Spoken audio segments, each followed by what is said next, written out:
Hey, everybody. Welcome back to the Matt Report podcast. Hopefully the video holds up. I didn't tell you about this, Nathan, but Zencastr video, as nice and as happy as I am that I have it, it's been a little rough lately. So fingers crossed that the video works. We actually might get a little out of sync. So I've found with Zencastr, hopefully that doesn't happen. As you heard, today's guest, Nathan Wrigley. Nathan, welcome back to the program. Hello. I feel like I'm on this show too much. I was just about to say, you've won the first award given out at the Matt Report for the shortest gap of returning of a guest. You were on you were on January 24th, 2021 with our good friend Paul Lacey talking about content collaboration in WordPress. That'll be in the show notes. You run WP Builds. We all know WP Builds. You can check out a lot of the story behind it in that past episode. But a lot has changed since January 24th up until today. You've got a new gig. Tell the folks who are listening what you're doing now in the podcasting world. So just last week, there was an opportunity which came up. It's been a long time in the making, actually, but it's finally come to fruition. It's a podcast for the website WP Tavern. Actually, if you go there now, it says WordPress Tavern on the top, but I always call it WP Tavern.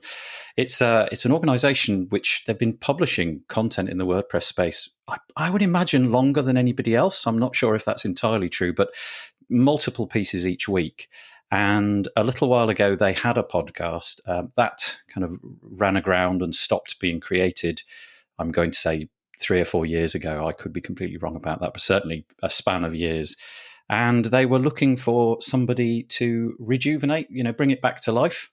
And I can't honestly remember how I ended up in that seat, but I did. And I've produced my first episode this week. You can find it over at wptavern.com. /podcasts if you want to go and take a look. The first episode was with Josefa Hayden Chomposi, who's the executive director of WordPress. So it's a good start. It's a fantastic start. So the last episode was July 31st, 2019, which in COVID years is like 30 years ago. But this is like going on 2 years ago, hosted by Jeff Chandler. I've also had Jeff on the show. You can search for him at thematreport.com along with John James Jacoby. Also on the show, you can search for him at mattreport.com. When you started to, let's take a step back. Do you recall, was there an open enrollment, an application, or did somebody just knock on your door and say, hey, you're a great podcaster in the WordPress space. We think you do great running the Taverns podcast?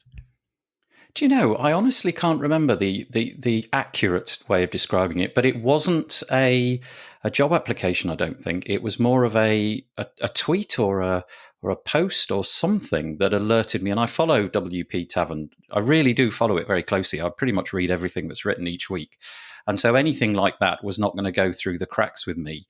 And so I remember seeing it, and I forget whether it was on social or Slack or whatever it may have been. And I just reached out to the people over there. So we've got Sarah Gooding and there's Justin Tadlock.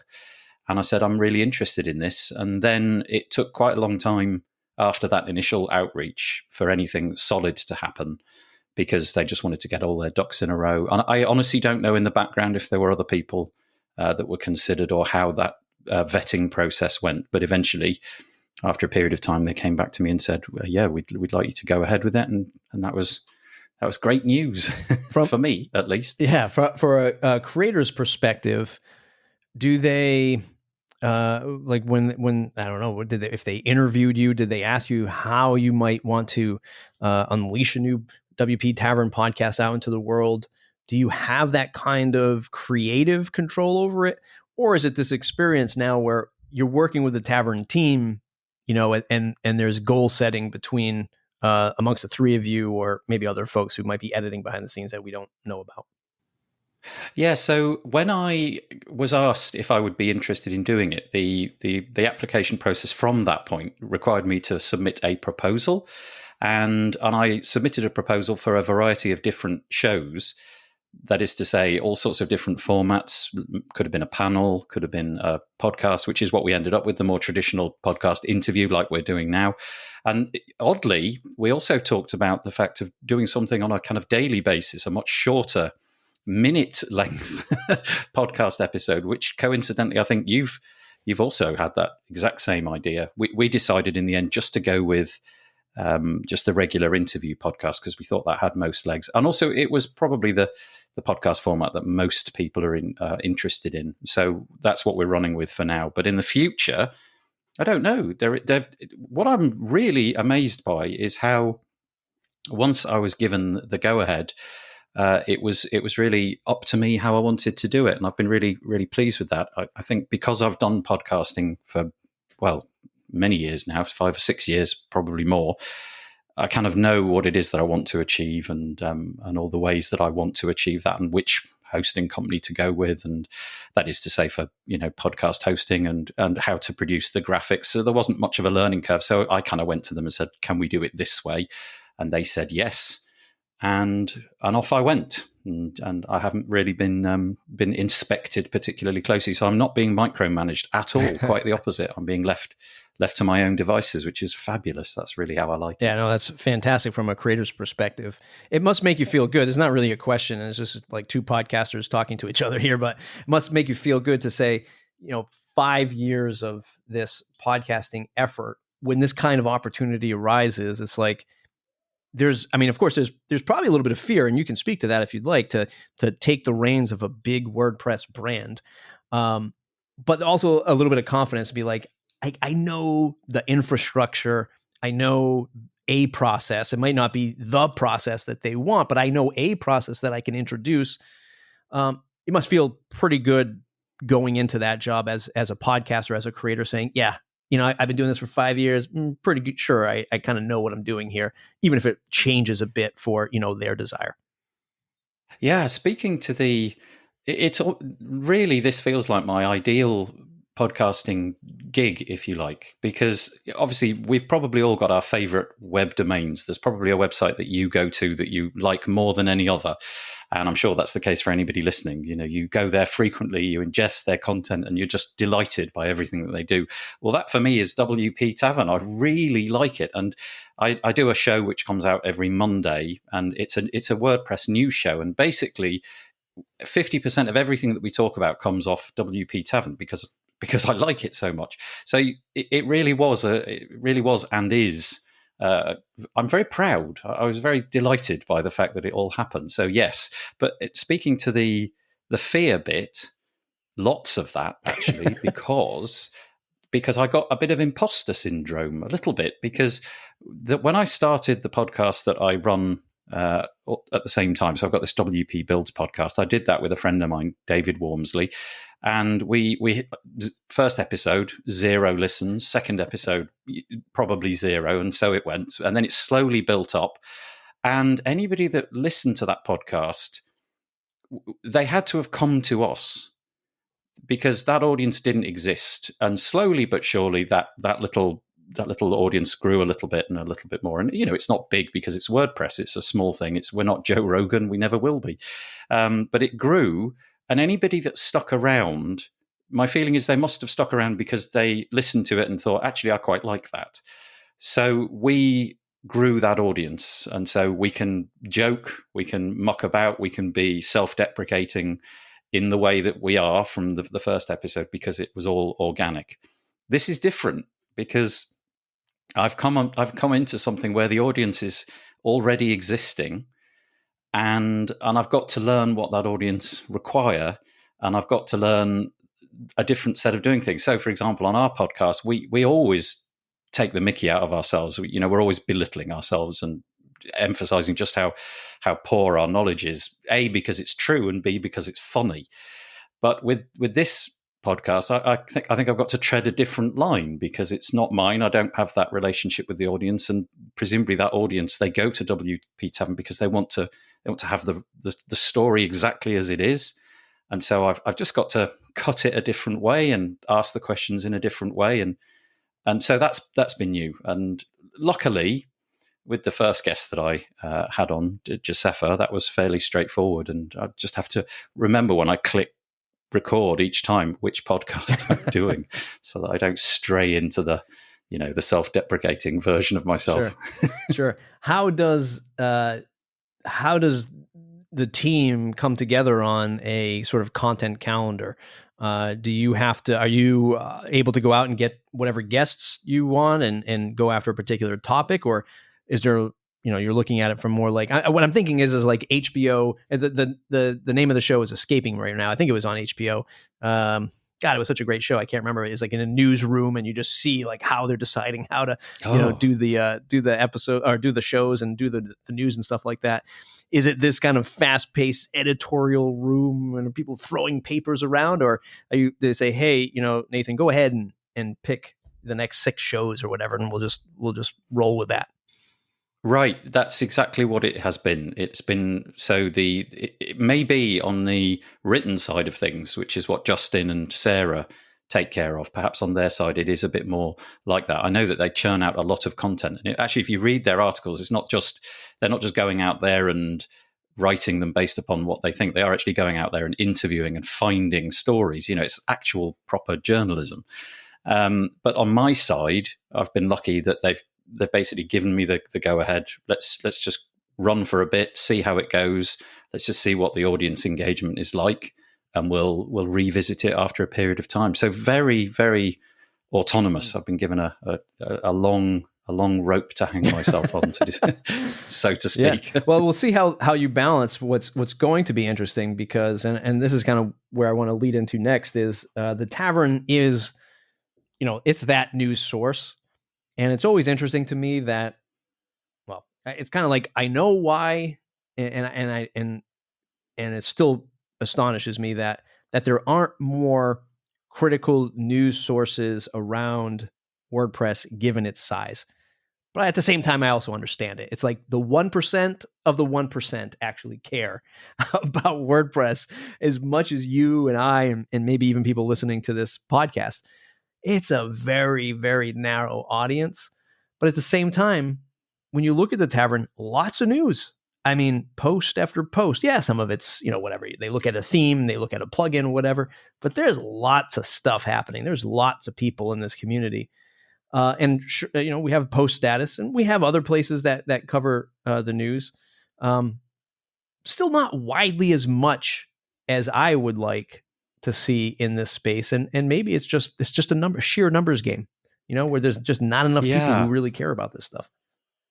I think people are consuming news in really different ways. If you were to rewind the clock 10 years, obviously podcasting as a phenomenon was really quite rare. It would be unlikely that you would bump into somebody and they'd be listening to a podcast. There was probably a handful of people that podcasted regularly, made an effort to do that.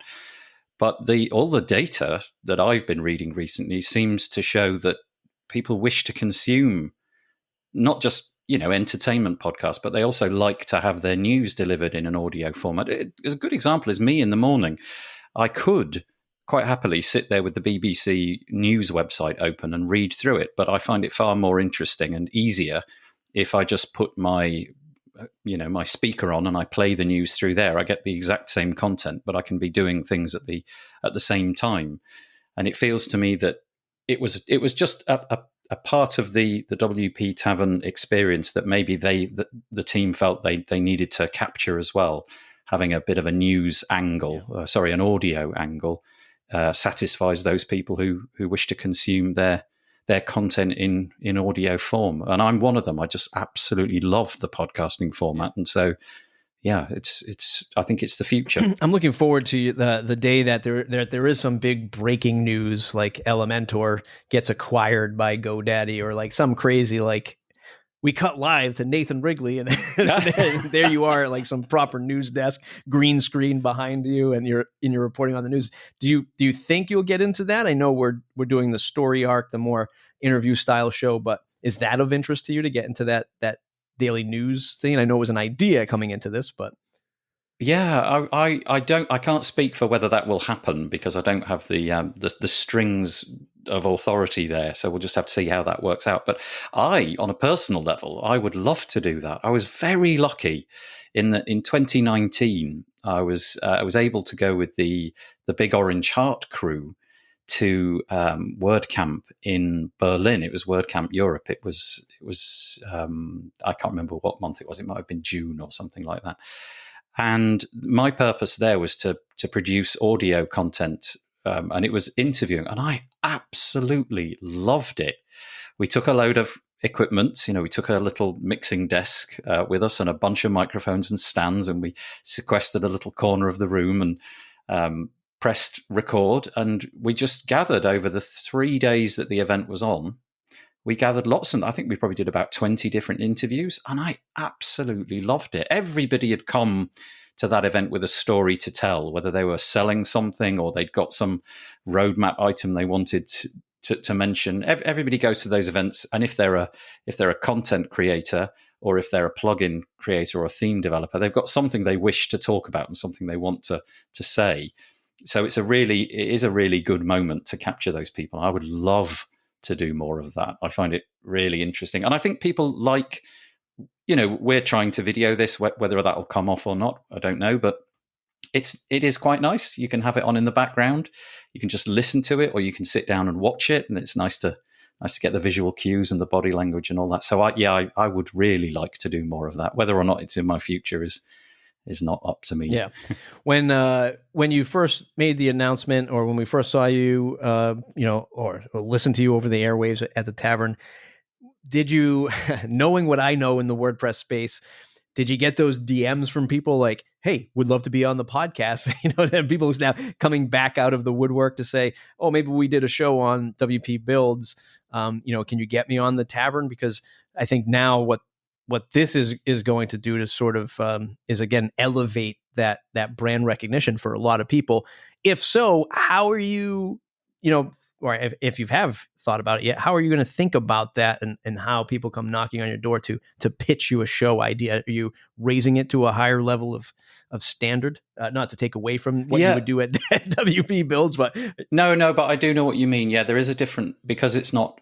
Because it's the WP build side of things. If I wish to do it, I just go ahead and do it. I've got the right to do it. It's one of the beauties of WordPress, isn't it? You can just put out whatever you like. But on this side, I think the constraints are probably going to be a little bit greater. So an example might be that I could talk to all sorts of different people on WP builds, and it might be something where really the WordPress angle is almost zero. So I've chatted to quite a lot of SaaS product creators because I'm just interested in it. I've had people on doing CRMs and all of those kind of technologies just because I'm quite into that, and I feel that some of our audience would be. So over on the WP Tavern side of things, the pitch was definitely it's WordPress all the way down. So I think if people come to me and there's no WordPress angle, that I suspect that wouldn't cut the mustard. But I did get a few, shall we say, a few little knocks on the door, and I'm hoping to line those up. I've got the first few kind of figured out in my own head, and we'll just have to see where that goes. But speaking to that, I hope you don't mind. I'm going to say, if you do wish to get in touch with me, please do. If you would like to be on that show and you feel that there's something WordPressy, then please do, because I'd be certainly interested in hearing from you. And how many shows? We are recording on the 30th. This will go out April something on a Sunday. But how many shows do you have lined up already? And can you tease who the next guest might be, knowing that you're going to be published on Sunday? It's not going to be weekly. We're going to go out on a monthly basis. Okay. And I've got the next one lined up, but I'm actually doing the recording tomorrow. Okay. Yes. No, Thursday. What day are we today? Tuesday today. So it's Thursday. It's 2 days from now. And it's going to be with somebody from Automatic. But I'll just let that sort of dribble out by surprise when it actually happens. But it's somebody who's been working with the full site editing side of things, because I'm really curious as to how that's going and what the direction of that is. And so, it's going to be a monthly show, and I'm going to take I'm not going to sort of backfill those months. So I'm not going to have September's episode ready in May, because I would like the content to have a newsworthiness, if you know what I mean. It's got to be something which is happening now. So I'll have to make an effort. So the WP build side of things, I'm able to schedule a lot of them because the content is sometimes quite evergreen, and it doesn't really matter whether it's this week or 6 weeks' time. It's fine. Whereas these ones, I think I'm going to make more of an effort to record them a little bit of time before they go live, but not a lot, so that there's still some relevance to them. Nice. Yeah. I mean, that was actually going to be one of my next questions, because I know what it's like to just build up a cache of episodes. And while it feels good at the time, then suddenly as you get out there, it's like, oh, wow, this episode was 4 weeks ago. And there's a lot that has changed, when you have those guests on. I'm going to tell you I'll tell you a story. This is a couple of years ago, and I shall not make this mistake ever again. I decided to dedicate some time reaching out to a lot of people. So again, this is on the WP build side of things, because I figured that it would be nice if I got loads of podcasts in the bag, could maybe just record them all, get them all edited, and then think, that's great, I've done it. So I was 5 months ahead. Wow. I know. Which sounds great, doesn't it? Because in most situations, being 5 months ahead of your schedule is fabulous. It's a bad idea. If you're doing a podcast, probably don't do that, because there's many things which come out of their mouths, which 5 months down the road. So particularly around pricing, the pricing may have dramatically changed. They may have gone through a point release, and you never spoke about any of it. And so in quite a lot of cases, I had to put lots of caveats into my preamble at the beginning of the episode, saying, unfortunately, quite a lot has changed since we recorded this, but it's still worth listening to. So rookie mistake. Yeah. Don't do it. Make sure your calendar system is closed. Maybe 4 weeks ahead or something. Yeah, like mine was open for a year. Yeah, that's funny. Like, it's even to this day, not this was only just because so the co-working space that I'm at now, I helped them build a podcasting booth. They got a grant for it and everything to have like a podcasting booth and audio equipment and stuff like this. So I also said I'd help them record a bunch of episodes for their co-working space. And I did the same thing, kind of knowing that pitfall of having too much stuff in the bag, but also like, hey, I'm just going to volunteer my time here. I'm not going, this is not a job for me. I'm certainly not getting paid for it. So I sat down with, I think, 6 or 8 members of the co-working space, recorded a bunch of episodes. And then the thought was, well, let's go ahead and, talk about how lovely it is to be in this co-working space and how everyone benefits being in a co-working space. And then COVID hit. And then suddenly, right, like the pandemic hit and everything was in lockdown, and that podcast was the furthest away from my brain. And then here we are, a year plus into this, and like last week we were talking about it, saying, hey, maybe we can repurpose some of that content. And then I listened to it, and largely a lot of people just talking about how great it is to be in person, working with each other. And it's like, oh man, this content does not work, because it's so just like how people want to get out of their house. It's so funny. Like, it's like a little time machine, how people want to get out of their houses and go into a co-working space. And my God, look how beautiful that is, to just get out of the house and go work somewhere. And it's like, oh, that's not even legal these days. You can't even do that. It is a good little tip, actually. Depending on what kind of, obviously, if you're doing like a comedy podcast, let's hope that your jokes are just as funny this week as they were last week. You're fine. Right. But in the area that we both are interested in, there's a lot of technology that we talk about. It does move at a really rapid pace, and so record it, but don't record it too far in advance. I think that's good advice. Nathan Wrigley, I am excited for you to be the host of the new podcast, the new old podcast, the old new podcast, WP Tavern Jukebox. Bit of both. Yeah. Check it out at wptavern.com/podcast. We got a little hint that you're going to be interviewing somebody from Automatic, talking about full site editing. I'm excited for that. Anything else new on the WP build side since you last appeared a mere 2 months ago, kind of?